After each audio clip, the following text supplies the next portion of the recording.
आज ही Doubtnut app download करें। Doubtnut पर होगा अब आपके सभी मैथ्स, केमिस्ट्री, फिजिक्स और बायोलॉजी डाउट्स का सफाया।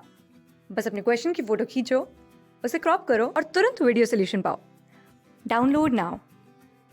सवाल यहाँ पे कह रहा है anabolic hormones are all except, यानी कि नीचे दिए गए जो हमें चार ऑप्शंस है सारे उसमें से हमारे एनाबॉलिक हार्मोन्स होते हैं, सिर्फ एक को छोड़ के। मुझे उसी के हार्मोन के बारे में बात करनी है कि वो क्यों नहीं होता हमारा एनाबॉलिक हार्मोन। देखिए, सबसे पहले टर्म देख लेते हैं एनाबॉलिक हार्मोन। हार्मोन क्या होते हैं बेसिकली? देखिए, हार्मोन्स तो होते हैं हमारे केमिकल मैसेंजर्स, ठीक है। बॉडी के अंदर हमारे मैसेजेस को एक जगह से दूसरी जगह ट्रांसमिट करने का काम होता है इनका। और अगर मैं बात करूँ, हमारी बॉडी के अंदर ये काफ़ी ज़्यादा माइन्यूट क्वांटिटी के अंदर बनते हैं हमारे डक्टलेस ग्लैंड्स के द्वारा। डक्टलेस ग्लैंड्स कौन से होते हैं? ये होते हैं हमारे एंडोक्राइन ग्लैंड, ठीक है। अब देखिए, बात करूं यहाँ पे एक और टर्म दे रखी है हमें जिसको बोला गया है एनाबॉलिक।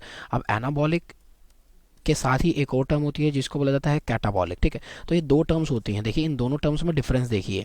बेसिकली कैटाबॉलिक के अंदर क्या होता है, हमें देखने को मिलती है डिग्रेडेशन, यानी कि होता क्या है यहाँ पे हमारा जो मॉलिक्यूल है वो हमारा क्या है, स्मॉलर यूनिट्स के अंदर यहाँ पे ब्रेक डाउन हो जाता है, ठीक है। लेकिन अगर मैं एनाबॉलिक के बारे में बात करूँ तो यहाँ पे क्या होती है, सिंथेसिस देखने को मिलती है, ठीक है। हमारी ग्रोथ देखने को मिलती है किसी भी चीज़ की, यानी कि हमारी स्मॉलर यूनिट्स क्या होती हैं, जुड़ जाती हैं और हमारे एक बिगर मॉलिक्यूल को बना देती हैं, ठीक है। कैटाबॉलिक यानी कि कोई चीज़ टूट रही है, एनाबॉलिक यानी कि कोई चीज़ बन रही है, ठीक है। तो ये बेसिकली हमारा डिफरेंस होता है एनाबॉलिक और कैटाबॉलिक में।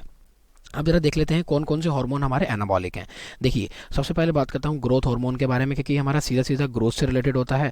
और जैसे कि मैंने लिखा, ग्रोथ के वाले जो हमारे हार्मोन होते हैं वो एनाबॉलिक होते हैं, ठीक है। तो हमारे ग्रोथ हार्मोन जो होते हैं, आपको पता है हमारी मसल्स की ग्रोथ को ये प्रमोट करते हैं, ठीक है। मसल्स ग्रोथ को प्रमोट करते हैं, इसलिए हमारे जो ग्रोथ हार्मोन है वो कैसे होते हैं, ये होते हैं हमारे एनाबॉलिक। यानी कि ये तो गलत हो गया, क्योंकि हमें बताना है कौन सा हमारा एनाबॉलिक नहीं होता, ठीक है। देखिए, अब इंसुलिन के बारे में बात करता हूँ। तो जो इंसुलिन होता है, देखिए कॉमनली हमारे एथलीट्स जो होते हैं, जो कि हमारे स्पोर्ट्स के अंदर इंडल्ज रहते हैं, वो हमारे इंसुलिन को कंज्यूम करते हैं, ठीक है। तो बेसिकली इंसुलिन का क्या काम होता है, ये भी हमारे ग्रोथ हार्मोन की तरह ही काम करता है, हमारे मसल्स ग्रोथ के लिए ये भी बढ़ावा देता है, ठीक है। इसलिए हमारे एथलीट जो हैं वो इसको करते हैं, ये भी एनाबॉलिक है, इसलिए ये भी गलत हो गया।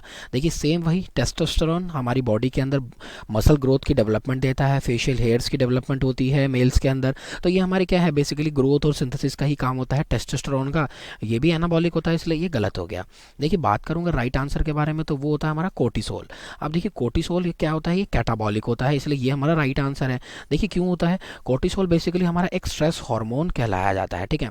क्या कहलाया जाता है, ये कहलाया जाता है हमारा स्ट्रेस हार्मोन, जो कि क्या करता है, हमारे जो प्रोटीन के स्टोर्स होते हैं उनके अंदर क्या कराता है, उनके अंदर ये ब्रेक डाउन करवाता है और जो ग्लूकोज है उसको बाहर निकलवाता है हमारे ब्लड के अंदर, ठीक है। तो ब्लड के अंदर ग्लूकोज लेवल को बढ़ाने के लिए ये हमारे स्टोर्ड ग्लूकोज को ब्रेक डाउन करवाता है, ठीक है। तो बेसिकली ये किस प्रकार का, ये कैटाबॉलिक हार्मोन है, इसलिए हमारा जो ऑप्शन ए है कोर्टिसोल वो जाता है राइट आंसर। Thank you.